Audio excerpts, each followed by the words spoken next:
मतलब कि लोगों का कई तो हम असी भी जिन्होंने गल करी है वो कहते 3 साल मतलब कि MLA साहब बने हो गए कि अज पहली बार दर्शन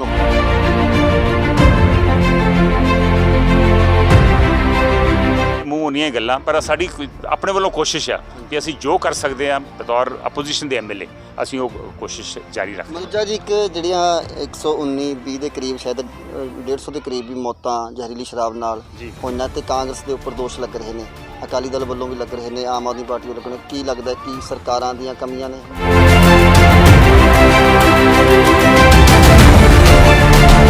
ये जिहड़ी जहरीली शराब हुण विक रही है ये कई सालों की विक रही है और किसी सरकार ने इनू इत्ते नकेल कसन की कोशिश नहीं की, सगों ये सरकार की शह दे नाल ही काम होंदा वा।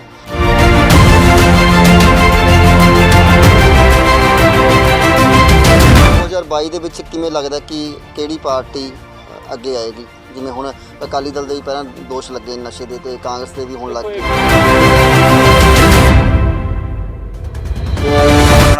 कि वाकई एक चेंज लियाउण की जरूर लोड़ आ, पर इस वेले कोई थर्ड फ्रंट भी वाजिब थर्ड फ्रंट बनिया नहीं।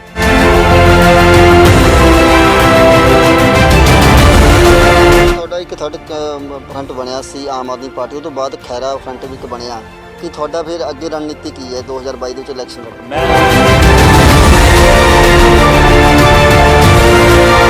ਅਕਾਲੀ ਦਲ ਸੁਖਬੀਰ ਸਿੰਘ ਬਾਦਲ ਦੀ ਰਿਹਾਇਸ਼ ਸਿਸਮਾ ਦੇ ਕੋਲੇ ਫੁੱਲਣਪੁਰ ਕੋਲ ਹੈ, ਸਿਸਮਾ ਦੇ ਵਿੱਚ ਕੈਪਟਨ ਅਮਰਿੰਦਰ ਸਿੰਘ ਰਹਿੰਦੇ ਨੇ, ਕੀ ਲੱਗਦਾ ਕਿ ਉਹ ਰਹਿਣੇ ਤੱਕ ਹੀ ਸੀਮਤ ਨੇ ਜਾਂ ਕੁਝ ਹਲਕੇ ਬਾਰੇ ਵੀ ਸੋਚ ਰਹੇ ਨੇ? ਕਾਂਗਰਸ ਸਰਕਾਰ ਕਿੰਨੀ ਕੁ ਪਾਸ ਹੋਈ ਹੈ ਇਸ ਕਰੋਨਾ ਮਹਾਮਾਰੀ ਦੇ ਵਿੱਚ ਲੋਕਾਂ ਦੇ ਹਿੱਤਾਂ ਵਾਸਤੇ? ਜਦੋਂ ਮਹਾਮਾਰੀ ਆਈ ਆ ਉਸ ਤੋਂ ਬਾਅਦ ਬਹੁਤ ਗਲਤੀਆਂ ਹੋਈਆਂ। ਇੱਕ ਤੇ ਲੋਕਡਾਊਨ ਬਹੁਤ ਛੇਤੀ ਕਰਤਾ ਗਿਆ, ਹਫਤਾ 10 ਦਿਨ ਦੇਣੇ ਚਾਹੀਦੇ ਸੀ, ਲੋਕੀ ਜਿਹੜੇ ਜਾਣਾ ਚਾਹੁੰਦੇ ਸੀ ਜਾ ਸਕਦੇ ਸੀ। ਸਰਕਾਰ ਦੇ ਨੁਮਾਇੰਦੇ ਨੇ 5,30,000 ਜਿਹੜੇ ਇੱਦਾਂ ਦੇ ਫਸਟ ਕਲਾਸ ਵਾਲੇ ਬੰਦੇ ਨੇ ਜਿਹੜੇ MLA ਲਾ ਲਓ ਵਿੱਚ ਜਿੰਨੇ ਕੋਈ ਕਰੋੜਪਤੀ ਨੇ, ਕਿਹਾ ਜਾਂਦਾ ਕਿ ਜੇ ਲੱਖ ਰੁਪਏ ਸਾਰੇ ਦਿੰਦੇ ਤਾਂ ਕਿਤੇ ਨਾ ਕਿਤੇ ਜਿਹੜੀ ਇੰਡੀਆ ਦੀ ਗਰੀਬੀ ਉਹ ਦੂਰ ਹੋ ਜਾਵੇ।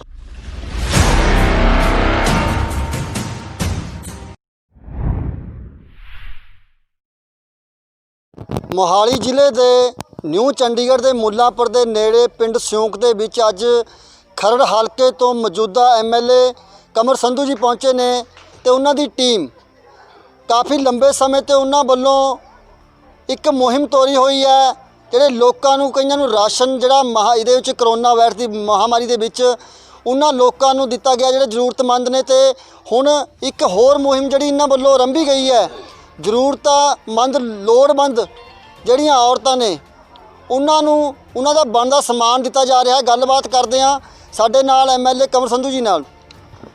ਸਰ ਜਿਹੜੀ ਇਹ ਮੁਹਿੰਮ ਤੁਸੀਂ ਤੋਰੀ ਹੋਈ ਹੈ, ਪਿਛਲੇ ਅਸੀਂ ਲੋਕਡਾਊਨ ਦੇ ਵਿੱਚ ਵੀ ਦੇਖਿਆ ਤੁਹਾਡੇ ਜਿਹੜੇ ਪੇਜ ਤੇ ਤੁਸੀਂ ਅਪਡੇਟ ਰਹਿੰਦੇ ਆ, ਲੋਕਾਂ ਦੇ ਵਿੱਚ ਵਿਚਰੇ ਆ, ਕਿੰਨੇ ਲੰਬੇ ਸਮੇਂ ਤੋਂ ਚੱਲ ਰਹੀ ਹੈ?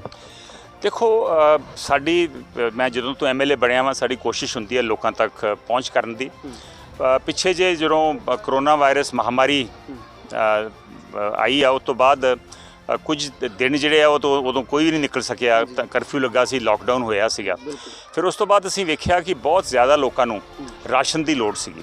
ਸੋ ਅਸੀਂ ਆਪਣੇ ਕੋਲੋਂ ਪੈਸੇ ਇਕੱਠੇ ਕਰਕੇ ਕੋਈ ਜਿਹੜੇ ਵੈਲਵਿਸ਼ਰਸ ਆ ਕੋਈ ਹੋਰ ਸਮਾਜ ਸੇਵੀ ਆ ਉਹਨਾਂ ਤੋਂ ਪੈਸਾ ਇਕੱਠਾ ਕਰਕੇ ਕਾਫੀ ਲੋਕਾਂ ਤੱਕ ਅਸੀਂ ਰਾਸ਼ਨ ਪਹੁੰਚਾਉਣ ਦੀ ਕੋਸ਼ਿਸ਼ ਕੀਤੀ ਆ। ਕਈ ਥਾਵਾਂ 'ਤੇ ਅਸੀਂ 2-2 3-3 ਵਾਰੀ ਵੀ ਗਏ ਆ। ਪਰ ਜਿਹੜੀ ਅੱਜ ਦਾ ਮਕਸਦ ਸਾਡੇ ਇੱਥੇ ਆਉਣ ਦਾ ਇਹ ਵਾ ਕਿ ਸਮਾਜ ਦਾ ਇੱਕ ਬਹੁਤ ਅਹਿਮ ਹਿੱਸਾ ਔਰਤਾਂ ਵਾ, ਲੇਕਿਨ ਰੋਜ਼ਮਰਾ ਜ਼ਿੰਦਗੀ ਦੇ ਵਿੱਚ ਉਹਨਾਂ ਦੀ ਜਿਹੜੀਆਂ ਜ਼ਰੂਰਤਾਂ ਵਾ ਜਿਹੜੀਆਂ ਲੋੜਾਂ ਵਾ ਉਹਨੂੰ ਅਸੀਂ ਨਜ਼ਰਅੰਦਾਜ਼ ਕਰ ਦਿੰਦੇ ਹਾਂ। ਖਾਸ ਕਰਕੇ ਔਰਤ ਜਿਹੜੀ ਆ ਉਹ ਭਾਵੇਂ ਪਰਿਵਾਰ ਦੇ ਵਿੱਚ ਬਹੁਤ ਅਹਿਮ ਹਿੱਸਾ ਰੱਖਦੀ ਆ, ਬੱਚਿਆਂ ਨੂੰ ਪਾਲਦੀ ਆ, ਲੇਕਿਨ ਉਹਦੀ ਸਿਹਤ ਬਾਰੇ ਅਸੀਂ ਕਈ ਵਾਰ ਖਿਆਲ ਨਹੀਂ ਕਰਦੇ। ਸੋ ਸਾਡਾ ਇਹ ਉਪਰਾਲਾ ਵਾ ਦੋ ਸੰਸਥਾ ਨੂੰ ਮਿਲਾ ਕੇ ਉਹਨਾਂ ਦੀ ਜੁਆਇੰਟ ਐਫਰਟਸ ਦੇ ਨਾਲ ਉਹਨਾਂ ਦੇ ਸਹਿਯੋਗ ਦੇ ਨਾਲ ਇੱਕ ਰਾਣੀ ਬ੍ਰੈਸਟ ਕੈਂਸਰ ਟਰਸਟ ਹੈ। ਇਹ ਸੰਸਥਾ ਮੇਰੀ ਵਾਈਫ ਚਲਾਉਂਦੇ ਆ, ਦਿਸ ਇਜ਼ ਬਿੱਟੂ ਸਫੀਨਾ ਸੰਧੂ। ਉਹਨਾਂ ਨੂੰ ਹੋ ਗਏ ਕਰੀਬ ਕਾਫੀ 10-12 ਸਾਲ ਹੋ ਗਏ ਇਸ ਸੰਸਥਾ ਨੂੰ ਚਲਾਉਂਦੇ ਆ। ਸੋ ਉਹਨਾਂ ਦੀ ਕੋਸ਼ਿਸ਼ ਆ ਤੇ ਨਾਲ ਇੱਕ ਪ੍ਰੀਤਿਕਾ ਗਰੁੱਪ ਆਫ ਇੰਡਸਟਰੀਜ਼ ਆ, ਇਹ ਦੋਵਾਂ ਨੇ ਮਿਲਾ ਕੇ ਇੱਕ ਸਿਹਤ ਕਿੱਟ ਤਿਆਰ ਕੀਤੀ ਆ ਔਰਤਾਂ ਵਾਸਤੇ ਜਿਹੜੀਆਂ ਕਰੀਬ 13 ਸਾਲ ਤੋਂ ਲੈ ਕੇ 45 ਸਾਲ ਤੱਕ ਮਾਹਵਾਰੀ ਵੇਲੇ ਜੋ ਉਹਨਾਂ ਨੂੰ ਲੋੜ ਪੈਂਦੀ ਆ। ਸੋ ਉਹਦੀ ਉਹ ਕਿੱਟ ਦੇ ਰਹੇ ਆ, ਉਹਦੇ ਸੈਨੀਟਰੀ ਪੈਡ ਆ, ਉਹਦੇ ਵਿੱਚ ਸਾਬਣ ਆ ਔਰ ਉਹਦੇ 'ਚ ਹੋਰ ਕੁਝ 1-2 ਚੀਜ਼ਾਂ ਅੰਡਰਵੇਅਰ ਵਗੈਰਾ ਵਾ।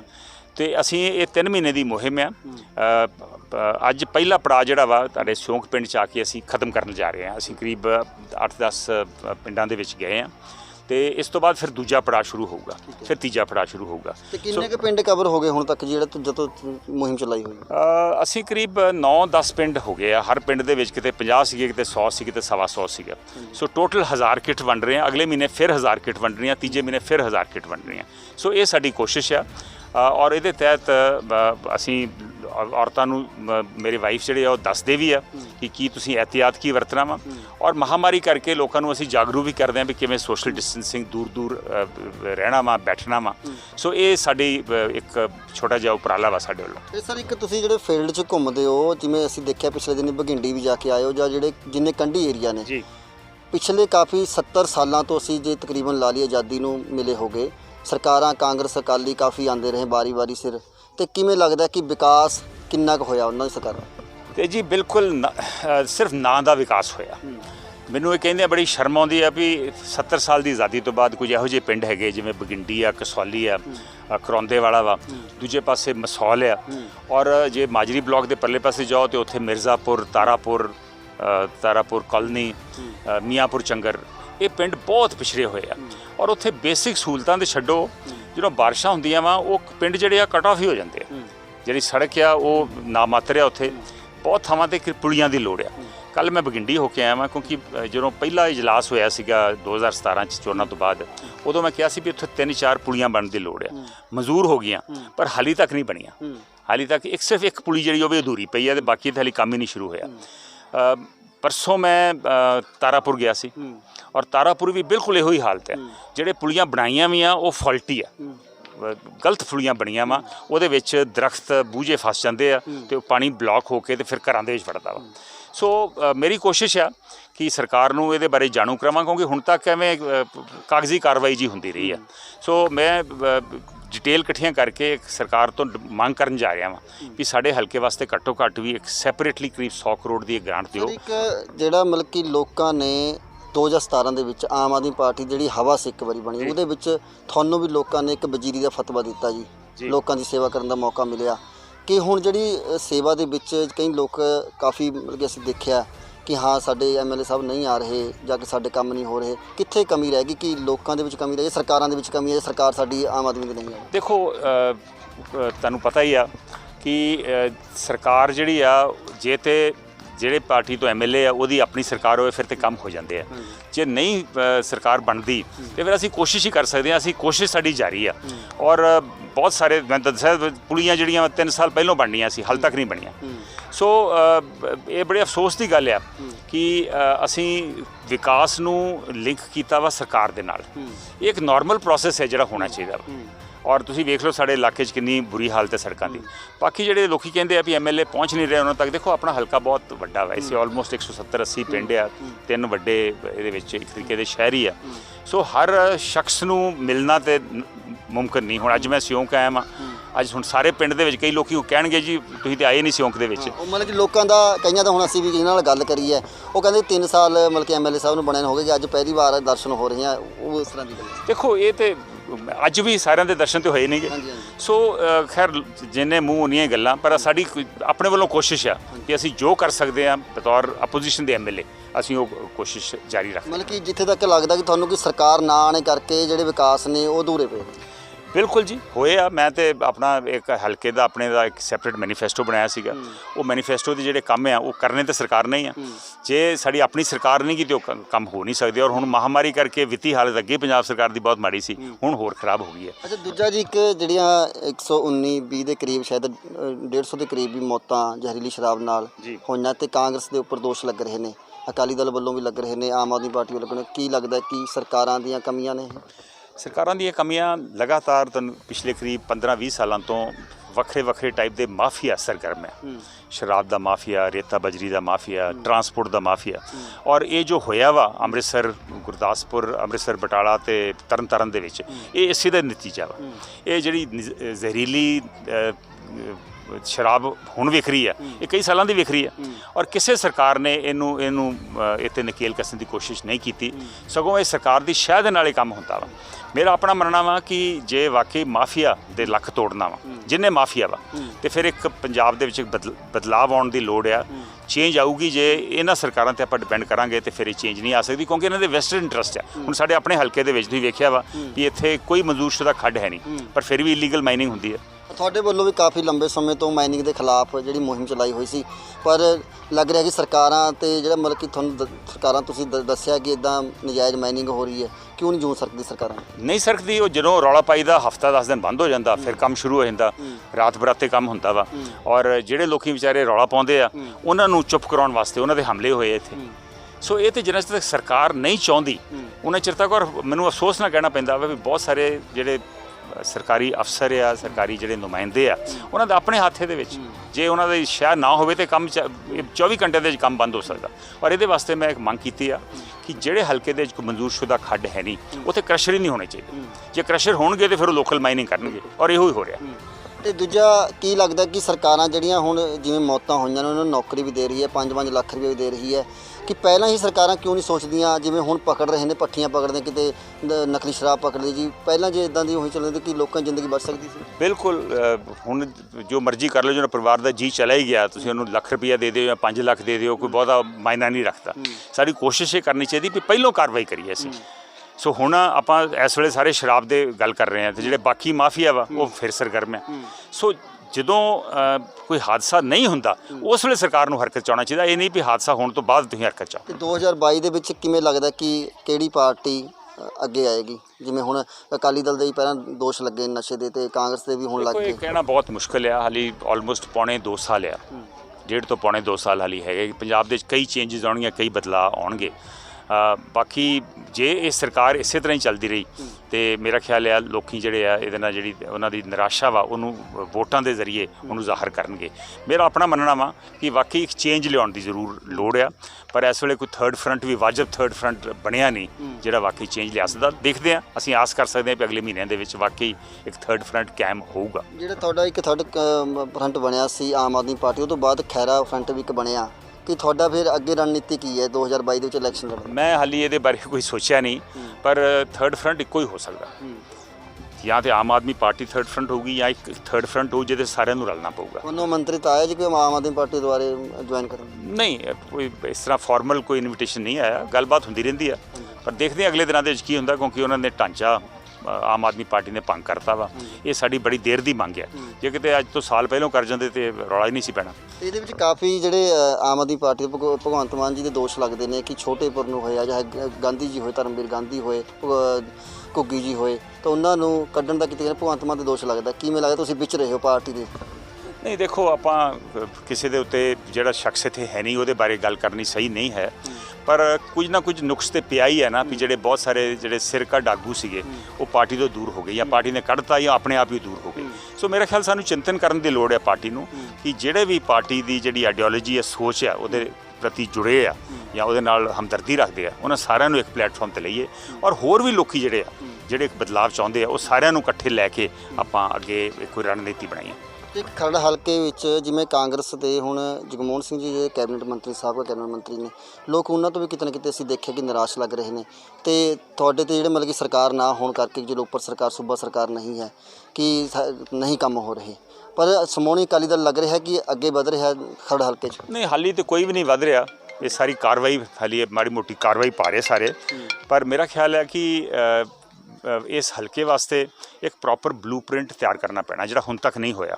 ਮੈਂ ਨਹੀਂ ਕਹਿਣਾ ਚਾਹੁੰਦਾ ਵੀ ਮੇਰੇ ਤੋਂ ਪਹਿਲਾਂ ਜਿਹੜੇ ਐਮਐਲਏ ਸੀ ਉਹਨੇ ਨਹੀਂ ਕੀਤਾ, ਪਰ ਕਿਸੇ ਨੇ ਵੀ ਨਹੀਂ ਕੋਈ ਬਲੂਪ੍ਰਿੰਟ ਨਹੀਂ ਬਣਾਇਆ ਇੱਥੇ, ਕਿਉਂਕਿ ਚੰਡੀਗੜ੍ਹ ਦੇ ਬਿਲਕੁਲ ਨਾਲ ਲੱਗਦਾ ਹਲਕਾ, ਘੱਟੋ ਘੱਟ ਵੀ ਇੱਥੇ 100 ਕਰੋੜ ਜਿਨ੍ਹਾਂ ਤੱਕ ਗ੍ਰਾਂਟ ਨਹੀਂ ਦਿੱਤੀ ਜਾਂਦੀ, ਉਹਨਾਂ ਚਿਰ ਤੱਕ ਨਾਇਗਾਉਂ ਆ ਜਿਹੜੇ ਪਿੰਡਾਂ ਦੇ ਇਲਾਕੇ ਆ, ਪਹਾੜਾਂ ਦੇ ਵਿੱਚ ਜਿਹੜੇ ਪਿੰਡ ਵਸੇ ਆ, ਇਹਨਾਂ ਦਾ ਵਿਕਾਸ ਨਹੀਂ ਹੋ ਸਕਦਾ। ਸੋ ਇੱਕ ਵੱਡਾ ਸਰਕਾਰ ਨੂੰ ਫੈਸਲਾ ਲੈਣਾ ਪਊਗਾ ਕਿ ਵਾਕਈ ਇਹ ਸਿਰਫ ਖਰੜ ਹਲਕੇ ਵਾਸਤੇ ਇੱਕ ਵੱਡੀ ਰਕਮ ਦਿੱਤੀ ਜਾਵੇ, ਔਰ ਫਿਰ ਬਲੂਪ੍ਰਿੰਟ ਬਣਾ ਕੇ ਟਾਈਮ ਫਰੇਮ ਦੇ ਕੇ ਮੇਰੇ ਖਿਆਲ ਇਹਦਾ ਜਿਹੜਾ ਨਕਸ਼ਾ ਵਾ ਬਦਲਣਾ ਪਊਗਾ। ਨਕਸ਼ੇ ਦੀ ਗੱਲ ਕਰੀਏ, ਜਿਵੇਂ ਸਮੋਣੀ ਅਕਾਲੀ ਦਲ ਸੁਖਬੀਰ ਸਿੰਘ ਬਾਦਲ ਦੀ ਰਿਹਾਇਸ਼ ਸਿਸਮਾ ਦੇ ਕੋਲੇ, ਫੱਲਣਪੁਰ ਕੋਲ ਹੈ, ਸਿਸਮਾ ਦੇ ਵਿੱਚ ਕੈਪਟਨ ਅਮਰਿੰਦਰ ਸਿੰਘ ਰਹਿੰਦੇ ਨੇ, ਕੀ ਲੱਗਦਾ ਕਿ ਉਹ ਰਹਿਣੇ ਤੱਕ ਹੀ ਸੀਮਤ ਨੇ ਜਾਂ ਕੁਝ ਹਲਕੇ ਬਾਰੇ ਵੀ ਸੋਚਦੇ ਹੁਣ ਨੇ? ਤੱਕ ਤਾਂ ਇਹੋ ਹੀ ਲੱਗਦਾ ਵੀ ਉਹ ਸਿਰਫ ਆਪਣੇ ਤੱਕ ਹੀ ਸੀਮਤ ਆ।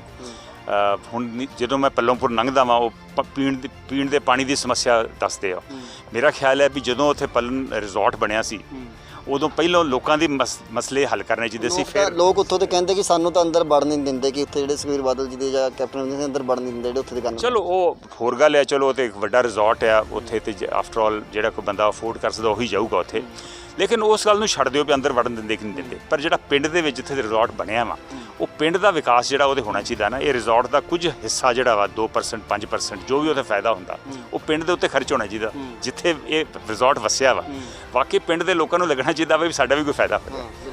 ਔਰ ਇਸੇ ਤਰ੍ਹਾਂ ਹੀ ਕੈਪਟਨ ਸਾਹਿਬ ਸਿਸਵਾਂ ਦੇ ਵਿੱਚ, ਸਿਸਵਾਂ ਦੇ ਨਾਲ ਉਹਨਾਂ ਦੀ ਕੋਠੀ ਆ, ਸੋ ਸਿਸਵਾਂ ਪਿੰਡ ਪੜੌਲ ਉਹ ਜਿਹੜਾ ਇਲਾਕਾ ਵਾ ਉਹਦਾ ਵੀ ਖਿਆਲ ਕਰਨਾ ਚਾਹੀਦਾ ਉਹਨੂੰ। ਜਿਵੇਂ ਕਰੋਨਾ ਮਹਾਮਾਰੀ ਦੇ ਵਿੱਚ ਤੁਹਾਡੇ ਵੱਲੋਂ ਵੀ ਕਾਫੀ ਸੇਵਾ ਨਿਭਾਈਆਂ ਗਈਆਂ, ਰਾਸ਼ਨ ਦਿੱਤਾ ਗਿਆ, ਹੁਣ ਜਿਵੇਂ ਜਿਹੜੀ ਕਿੱਟਾਂ ਦੇ ਰਹੇ ਨੇ, ਕਾਂਗਰਸ ਸਰਕਾਰ ਕਿੰਨੀ ਕੁ ਪਾਸ ਹੋਈ ਹੈ ਇਸ ਕਰੋਨਾ ਮਹਾਮਾਰੀ ਦੇ ਵਿੱਚ ਲੋਕਾਂ ਦੇ ਹਿੱਤਾਂ ਵਾਸਤੇ? ਦੇਖੋ ਮੇਰੇ ਖਿਆਲ ਕਰੋਨਾ ਵਾਇਰਸ ਜਦੋਂ ਮਹਾਮਾਰੀ ਆਈ ਆ ਉਸ ਤੋਂ ਬਾਅਦ ਬਹੁਤ ਗਲਤੀਆਂ ਹੋਈਆਂ। ਇੱਕ ਤੇ ਲੋਕਡਾਊਨ ਬਹੁਤ ਛੇਤੀ ਕਰਤਾ ਗਿਆ, ਹਫ਼ਤਾ 10 ਦਿਨ ਦੇਣੇ ਚਾਹੀਦੇ ਸੀ, ਲੋਕੀ ਜਿਹੜੇ ਜਾਣਾ ਚਾਹੁੰਦੇ ਸੀ ਜਾ ਸਕਦੇ ਸੀਗੇ। ਦੂਸਰਾ ਜਿਹੜਾ ਇਹ ਰਾਸ਼ਨ ਵੰਡਣ ਦਾ, ਅਸੀਂ ਵੀ ਬਹੁਤ ਰਾਸ਼ਨ ਵੰਡਿਆ ਵਾ, ਇਹ ਕੋਈ ਬਹੁਤਾ ਚੰਗਾ ਤਰੀਕਾ ਨਹੀਂ ਹੈ। ਇਹਦੇ ਨਾਲੋਂ ਮੇਰਾ ਆਪਣਾ ਖਿਆਲ ਹੈ ਕਿ ਜੇ ਹਰ ਪਰਿਵਾਰ ਨੂੰ ਹਰ ਮਹੀਨੇ ਜਿੰਨੇ ਚਿਰ ਤੱਕ ਮਹਾਮਾਰੀ ਹੈ ਉਹਨਾਂ ਨੂੰ 2000 ਜਾਂ 2500 ਰੁਪਈਆ ਦੇ ਦਿੰਦੇ ਤਾਂ ਉਹ ਬਿਹਤਰ ਸੀਗੀ। ਉਹਦੇ ਨਾਲ ਇੱਕ ਤਾਂ ਦੁਕਾਨਾਂ ਵੀ ਚੱਲ ਪੈਣੀਆਂ ਸੀ ਵੀ ਜਿੱਥੋਂ ਸਮਾਨ ਖਰੀਦ ਸਕਦੇ ਲੋਕੀ, ਔਰ ਫਿਰ ਹਰ ਬੰਦੇ ਦੇ ਖਾਤੇ ਦੇ ਵਿੱਚ ਪੈਸੇ ਪਹੁੰਚਦੇ ਯਾਰ, ਉਹਦੇ ਹੱਥ ਦੇ ਵਿੱਚ ਪੈਸੇ ਆਉਂਦੇ, ਅਤੇ ਤਦ ਵੀ ਉਹਦੀ ਜਿਹੜੀ ਮਾਨ ਸਨਮਾਨ ਹੈ ਜਦੋਂ ਬੰਦਾ ਲਾਈਨ 'ਚ ਲਾ ਕੇ ਰਾਸ਼ਨ ਲੈਂਦਾ ਵਾ, ਹਾਂਜੀ, ਉਹ ਵੀ ਕੋਈ ਬਹੁਤਾ ਉਹਨੂੰ ਚੰਗਾ ਨਹੀਂ ਲੱਗਦਾ। ਸੋ ਮੇਰਾ ਖਿਆਲ ਹੈ ਰਾਸ਼ਨ ਵਗੈਰਾ ਵੰਡਣ ਨਾਲੋਂ ਜਿਵੇਂ ਬਾਹਰ ਦੇ ਮੁਲਕਾਂ ਦੇ ਵਿੱਚ ਆ, ਕੈਨੇਡਾ ਜਾਂ ਬਾਕੀ ਮੁਲਕਾਂ ਦੇ ਵਿੱਚ ਆ, ਉਹਨਾਂ ਦੇ ਖਾਤਿਆਂ 'ਚ ਪੈਸੇ ਪਾਤੇ ਜਾਂਦੇ 2000 2500 ਹਰ ਮਹੀਨੇ, ਤੇ ਉਹ ਬਿਹਤਰ ਹੋਣਾ ਸੀ। ਤੇ ਦੂਜਾ ਇੱਕ ਸਰਕਾਰ, ਮਤਲਬ ਕਿ ਜਿਹੜੇ ਸਰਕਾਰ ਦੇ ਨੁਮਾਇੰਦੇ ਨੇ 5,30,000 ਜਿਹੜੇ ਇੱਦਾਂ ਦੇ ਫਸਟ ਕਲਾਸ ਵਾਲੇ ਬੰਦੇ ਨੇ ਜਿਹੜੇ MLA ਲਾ ਲਓ ਵਿੱਚ, ਜਿੰਨੇ ਕੋਈ ਕਰੋੜਪਤੀ ਨੇ, ਕਿਹਾ ਜਾਂਦਾ ਕਿ ਜੇ ਲੱਖ ਰੁਪਏ ਸਾਰੇ ਦਿੰਦੇ ਤਾਂ ਕਿਤੇ ਨਾ ਕਿਤੇ ਜਿਹੜੀ ਇੰਡੀਆ ਦੀ ਗਰੀਬੀ ਆ ਦੂਰ ਹੋ ਜਾਂਦੀ। ਨਹੀਂ, ਇਹ ਕੋਈ ਸਿਸਟਮ ਨਹੀਂਗਾ, ਮੈਂ ਇਹਦੇ ਨਾਲ ਬਿਲਕੁਲ ਸਹਿਮਤ ਨਹੀਂ। ਇਹਦੇ ਵਾਸਤੇ ਇੱਕ ਵੱਡਾ ਬਲੂਪ੍ਰਿੰਟ ਬਣਾਉਣਾ ਚਾਹੀਦਾ ਵਾ। ਜਿਵੇਂ ਤੁਸੀਂ ਹੁਣ MMMP ਨੂੰ 5 ਕਰੋੜ ਦੀ ਗ੍ਰਾਂਟ ਆਉਂਦੀ ਆ, ਉਹਦੇ ਨਾਲ ਕਿੰਨਾ ਕੁ ਹਾਲਾਤ ਬਦਲ ਗਏ। ਸਿਸਟਮ ਬਣਾਉਣ ਦੀ ਲੋੜ ਹੈ, ਨਾ ਕਿ ਇੱਦਾਂ ਪੈਸੇ ਵੰਡਣ ਦੀ ਲੋੜ ਹੈ। ਸਿਸਟਮ ਨਹੀਂ ਬਣਿਆ ਵਿਕਾਸ ਦਾ ਕੋਈ। ਔਰ ਮੈਂ ਬੜੀ ਦੇਰ ਤੋਂ ਕਹਿ ਰਿਹਾ ਵਾਂ ਵੀ ਹਰ ਹਲਕੇ ਦੇ ਵਿੱਚ ਇੱਕ ਵਿਕਾਸ ਦੀ ਕਰਨ ਦੀ ਕਮੇਟੀ ਬਣਨੀ ਚਾਹੀਦੀ ਹੈ, MLA ਉਹਦਾ ਚੇਅਰਮੈਨ ਹੋਣਾ ਚਾਹੀਦਾ, ਸਾਰੇ ਫੰਡਸ ਉਹਦੇ ਥਰੂ ਜਾਣੇ ਚਾਹੀਦੇ ਆ। ਔਰ ਕਿਉਂਕਿ MLA ਜ਼ਿੰਮੇਵਾਰ ਆ ਆਪਣੇ ਹਲਕੇ ਦੇ ਵਿਕਾਸ ਵਾਸਤੇ, ਪਰ ਇਸ ਵੇਲੇ ਉਹਦੀ ਕੋਈ ਸੇ ਨਹੀਂ ਕੰਮ ਕਰ ਦੇ ਵਿੱਚ।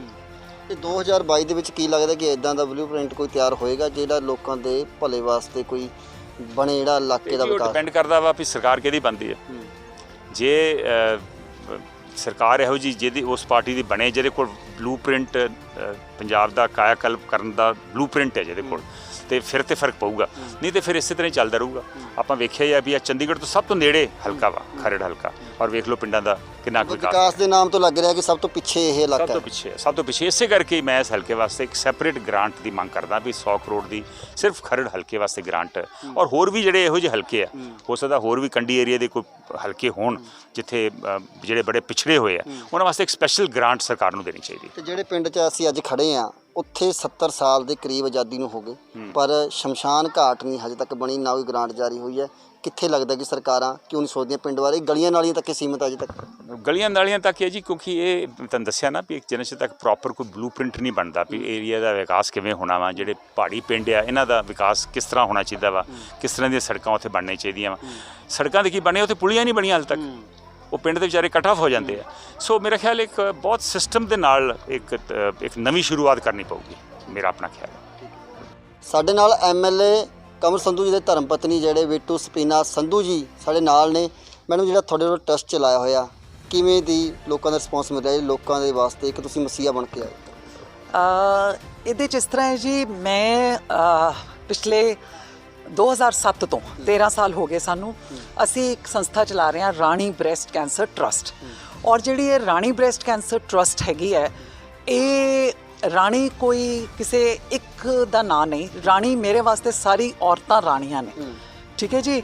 ਤੇ ਇਸ ਕਰਕੇ ਅਸੀਂ ਇੱਕ ਸੰਸਥਾ ਚਲਾਈ ਸੀ, ਕੈਂਸਰ ਜਿਹੜਾ ਛਾਤੀ ਦਾ ਕੈਂਸਰ ਹੈ ਉਹਦੇ ਵਾਸਤੇ ਅਸੀਂ ਚਲਾਇਆ ਸੀਗਾ ਕਿ ਇਸ ਦਾ ਵੇਲੇ ਸਿਰ ਪਤਾ ਲੱਗ ਸਕੇ। ਤੇ ਅਸੀਂ ਕੋਈ ਕਹਿੰਦੇ ਆ ਨਾ ਕਿ ਇਲਾਜ ਨਾਲੋਂ ਪਰਹੇਜ਼ ਬਿਹਤਰ ਹੈ, ਤੇ ਅਸੀਂ ਇਹ ਇੱਕ ਮੁਹਿੰਮ ਚਲਾਈ ਸੀਗੀ। ਫਿਰ ਅਸੀਂ ਉਸ ਤੋਂ ਬਾਅਦ ਬੱਚੇਦਾਨੀ ਦਾ ਕੈਂਸਰ ਜਿਹੜਾ ਸੀਗਾ ਉਹਦੇ ਵਾਸਤੇ ਵੀ ਅਸੀਂ ਇੱਕ ਟੈਸਟ ਕਰਵਾ ਕੇ ਦਿੰਦੇ ਹਾਂ, ਪੈਪਸਮੀਅਰ। ਇਹ ਦੋਨੋਂ ਜਿਹੜੇ ਟੈਸਟ ਨੇ ਇਹ ਬਿਲਕੁਲ ਫ੍ਰੀ ਆਫ ਕਾਸਟ ਨੇ, ਮੁਫਤ ਨੇ। ਤੇ ਸਾਨੂੰ ਜਿਹੜਾ ਹੁੰਗਾਰਾ ਸ਼ੁਰੂ 'ਚ ਉਨਾ ਚੰਗਾ ਨਹੀਂ ਸੀਗਾ, ਕਿਉਂਕਿ ਛਾਤੀ ਜਿਹੜੀ ਹੈ ਔਰ ਜਿਹੜੀ ਬੱਚੇਦਾਨੀ ਗੱਲ ਹੈ, ਇਹ ਇੱਕ ਔਰਤ ਦੇ ਬੜੇ ਨਿੱਜੀ ਅੰਗ ਨੇ, ਔਰ ਬਹੁਤ ਜਲਦੀ ਦੇ ਨਾਲ ਇਹਨਾਂ ਬਾਰੇ ਗੱਲ ਕਰਨੀ ਔਰ ਉਹਨਾਂ ਨੂੰ ਤਿਆਰ ਕਰਨਾ ਇਸ ਚੀਜ਼ ਬਾਰੇ, ਇਹ ਕੋਈ ਬੜਾ ਸੌਖੀ ਗੱਲ ਨਹੀਂ ਹੈ। ਤੋ ਇਸ ਕਰਕੇ ਸਾਨੂੰ ਟਾਈਮ ਲੱਗਾ, ਲੇਕਿਨ ਹੁਣ ਸਾਡੇ ਕੋਲ ਬਹੁਤ ਜ਼ਿਆਦਾ ਲੋਕ ਆਉਂਦੇ ਨੇ, ਔਰ ਇਸ ਕਰਕੇ ਜਦੋਂ ਅਸੀਂ ਇਹ ਸਭ ਕੰਮ ਕਰੀਦਾ ਹੈਗਾ ਤੇ ਲੋਕਾਂ ਦੇ ਵਿੱਚ ਵਿਚਰੀਦਾ ਹੈ, ਲੋਕਾਂ ਤੋਂ ਸਮਝੀਦਾ ਹੈ, ਲੋਕਾਂ ਨੂੰ ਸਮਝਾਈਦਾ ਹੈ।